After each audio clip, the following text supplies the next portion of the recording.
हाय, अब इस लेक्चर में मैं आपको फ्रिक्वेंटली आस्क्ड क्वेश्चंस वाला सेक्शन क्रिएट करना बताऊंगा जो काफी अट्रैक्टिव तरीका होता है क्वेश्चन एंड आंसर्स प्रोवाइड करने का। अभी लास्ट लेक्चर में देखिए हमने बैनर वगैरह क्रिएट किया था, मैंने आपको तरीका बता दिया है, बट अभी जो हमारी रेफरेंस वेबसाइट है ना उससे मैच करता हुआ बैनर है नहीं, तो इससे मैं यहाँ से डिलीट कर दूंगा। ठीक है, तरीका आपको मालूम है, अगर क्रिएट करना हो तो आपको मालूम है कैसे क्रिएट करना होता है। अब स्क्रॉल डाउन करते हैं, सबसे नीचे यहाँ पे मैं फ्रिक्वेंटली आस्क्ड क्वेश्चन का एक सेक्शन क्रिएट करने वाला हूँ। तो हम यहाँ पे ले लेते हैं एक फ्लेक्स बॉक्स और हम 2 कॉलम वाला कंटेनर ले लेंगे। ठीक है, ये फर्स्ट है, ये सेकंड है। सबसे पहली चीज एक हेडिंग यहाँ पे पुट कर लेते हैं। हेडिंग ऊपर से चलो डुप्लीकेट कर लेंगे, इसे तो डिलीट करा जाए और ऊपर से कोई हेडिंग डुप्लीकेट करके लेके आते हैं। इसे चलो यहाँ से कॉपी कर लिया, कॉपी पेस्ट वाला मेथड भी यूज कर सकते हैं ना। ये हमने पेस्ट किया। हेडिंग को यहाँ से चेंज करते हैं, फ्रीक्वेंटली आस्क्ड क्वेश्चंस। अलाइनमेंट इसका कर देते हैं हम लेफ्ट, ओके। और जो फॉन्ट साइज है इसे हम छोटा कर देंगे, इतना काफ़ी सही है। इसके बाद हम चलते हैं विजेट्स लिस्ट पे और यहाँ पे सर्च करेंगे TOGGLE टॉगल। तो ये हमें दिखाई देगा टॉगल। आप ड्रॉप करोगे इस वाले कंटेनर में यहाँ पर। ठीक है, जैसे ही आप इसको ड्रॉप करोगे इसका फॉर्मेट ही ऐसा होता है, क्वेश्चन ऊपर दिखाई देगा और आंसर यहाँ पे एक्सपैंड हो गया। क्लिक करेंगे, देखो आंसर बंद हो गया। हम दूसरा आंसर ओपन कर सकते हैं। ठीक है, सिमिलरली लेफ्ट हैंड साइड पे देखो यहाँ पर टैब्स के फॉर्मेट में दिया होता है, जो कि बहुत बहुत आसान है। पहले हम एक टैब हटा देंगे, दूसरे टैब को यहाँ पे एक्सपैंड कर लेते हैं। अब इसके अंदर आप क्वेश्चन पुट कर सकते हो और उसका आंसर आपको यहाँ पुट कर देना है। सिंपल सा मैकेनिज्म है, लेकिन अभी देखो इस लेक्चर को प्रॉपर तरीके से, मैं 2 डिफरेंसेस आगे बताऊंगा आपको। अब जैसे मान लो यहाँ पे क्वेश्चन दिया है, can I create my website for free. चलो इसे ही मैं यहाँ से कॉपी कर लेता हूँ। ये मैंने कॉपी किया, वापस आते हैं और यहाँ पे मैंने क्वेश्चन पेस्ट कर दिया, can I create my website for free. ठीक है, आगे देखते हैं इसका आंसर क्या दिया हुआ है। इसका आंसर कुछ इस तरह का दिया है। चलो इसे ही कॉपी पेस्ट कर देंगे हम अपने उस फ्रीक्वेंटली आस्क्ड क्वेश्चंस वाले विजेट के अंदर। तो यहाँ पे मैंने इसका आंसर पुट कर दिया, बाकी इसे हम बंद कर देते हैं।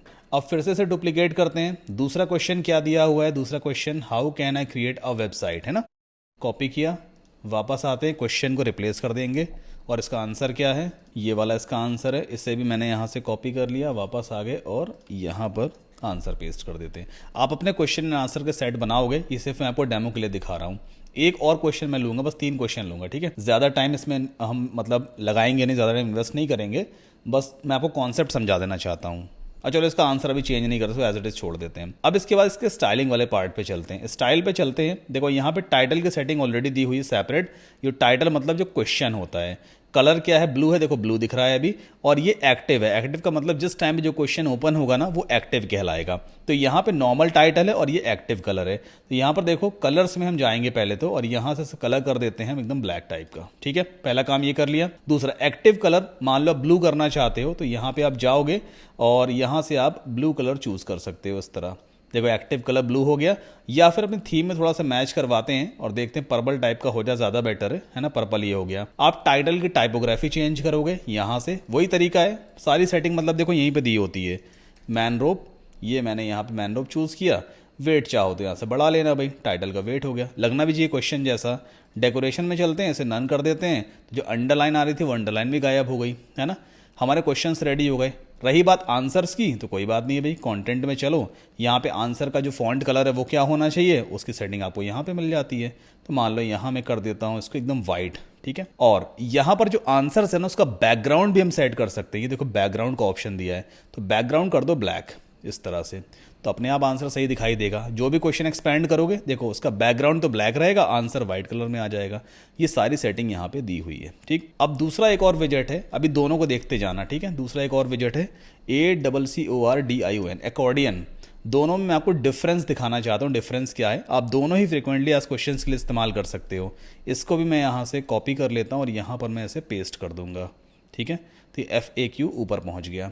अब ये रहा, एक नई चीज़ और बताऊंगा जो आपको मज़ा आ जाएगा देख करके। जैसे कि यहाँ पर देखो, ये जो हमारे सामने अभी है ना, बेसिकली क्या है, ये टॉगल है ना। टॉगल को मैं यहाँ से राइट क्लिक करके कॉपी कर सकता हूँ। कॉपी कर लिया। अब यहाँ पे मैंने एकॉर्डियन लिया है ना, मैं चाहता हूँ इसमें जो स्टाइल है, मतलब जो font colour, font size, font family, background जो कुछ भी है वो सब कुछ इस पे भी अप्लाई हो जाए, मुझे स्टार्टिंग से ना करना पड़े। मतलब मैंने इसकी स्टाइलिंग सारी कॉपी कर ली है और इस पे जाके ना पेस्ट स्टाइल का ऑप्शन आता है। जैसे आप इस पे क्लिक करोगे ना, सारा स्टाइल सेम वही जो इसके ऊपर लगाया था वो इस पे भी आ जाएगा। स्टाइल का मतलब क्या है, इस वाले विजेट के अंदर हम स्टाइल टैब के ऊपर जाके जो कुछ भी हमने सेटिंग करी थी ना जब हम यहां से इसको पूरा कॉपी कर लेते हैं नॉर्मली और किसी दूसरे एलिमेंट के ऊपर राइट क्लिक करके अगर मैं पेस्ट स्टाइल करूंगा तो सिर्फ जो स्टाइलिंग वाला पार्ट था इसका, मतलब इस वाले टैब वाला जो पार्ट था, वो सब कुछ इस पे भी अप्लाई हो जाएगा। तो ये क्विक तरीका है किसी एक एलिमेंट के स्टाइल को दूसरे एलिमेंट के ऊपर पेस्ट करने का। तो देखो हमें वो सेटिंग वेटिंग चेंज नहीं करनी पड़ी। टाइटल अपने आप यहां पर्पल कलर का हो गया, जो आंसर था उसका बैकग्राउंड अपने आप ब्लैक कलर का आ गया। अब यहां से फिर से क्वेश्चन चलो कॉपी कर लेते हैं, वापस आते हैं। सेम चीज मैं आपको यहां भी दिखाता हूं क्रिएट करके, और दोनों चीजें मतलब ये दोनों विजेट है ना एक ही काम करते हैं, बस थोड़ा सा माइनर डिफरेंस है। तो यहाँ पे पहला क्वेश्चन मैंने ये ले लिया, आंसर छोड़ देते हैं, ठीक है, आंसर मैं चेंज नहीं कर रहा हूँ। देन दूसरा हमने लिया यहाँ पे और इसको मैंने कॉपी किया, वापस यहाँ पे आते हैं और हम इसको पेस्ट कर देते हैं, ठीक है। एक और डुप्लीकेट कर लेते हैं। थर्ड क्वेश्चन कुछ और था ना हमारे पास, ये वाला क्वेश्चन है, वापस यहाँ पर आ गए और हम इसको भी यहाँ पे पेस्ट कर देंगे, ठीक। अपडेट कर देते हैं और अब अपने होम पेज को रिफ्रेश करके देखते हैं। तो यहाँ पर आपने एनिमेशन तो देख लिया, स्क्रॉल डाउन करेंगे और ये हम आ गए फ्रीक्वेंटली आस्क्ड क्वेश्चंस वाले सेक्शन में। दोनों का काम क्या है, क्वेश्चंस रहेंगे, आप क्लिक करोगे तो उसके आंसर निकल के आते हैं। ये टॉगल है, ये अकॉर्डियन है। अगर मैं टॉगल के किसी क्वेश्चन पे क्लिक करूं तो उसका आंसर निकल के आता है, सही है, ऐसे ही होना चाहिए। दूसरा क्वेश्चन चेक करूं, दूसरे का भी आंसर आता है, तीसरा चेक करूं, तीसरे का भी आंसर आ जाता है ना। अगर मान लो यहाँ पे 100 क्वेश्चंस होते तो मतलब पेज की हाइट कितनी ज्यादा बढ़ जाती, 100 के 100 क्वेश्चन खुले रहते। या फिर ऐसा होता भाई कि किसी एक क्वेश्चन को पहले मैं बंद करता, जैसे मान लो ये फर्स्ट वाला आंसर मैं पहले देख रहा था, अब मुझे दूसरे का देखना, तो पहले वाले का पहले मैं बंद करूं फिर दूसरे क्वेश्चन का आंसर खोलूं, जो थोड़ा सा मेहनत वाला काम है। अकॉर्डियन में क्या होता है, अगर मैं कोई एक क्वेश्चन को एक्सपेंड करूं और दूसरा क्वेश्चन देखना चाहूं तो पहला अपने आप बंद हो जाता है, मतलब पेज की हाइट पे कोई ज़्यादा खास इफेक्ट पड़ता नहीं है। बट अगर टॉगल में मैं 100-150 क्वेश्चंस क्रिएट करता, आप सोचो कितनी ज़्यादा पेज की हाइट हो जाती, इवन पेज लोड होने में भी शायद दिक्कत करता है ना। तो टॉगल में और अकॉर्डियन में देखो ये फ़र्क है।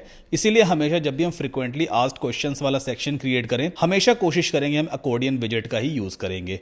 आई होप आपको समझ में आया होगा दोनों विजेट्स में क्या डिफरेंस है और कैसे इन्हें हमें यूज़ करना होता है। कोई भी क्वेश्चन है, क्वेरी हो, डेफिनेटली मुझसे पूछ लीजिएगा। मिलते हैं नेक्स्ट लेक्चर में।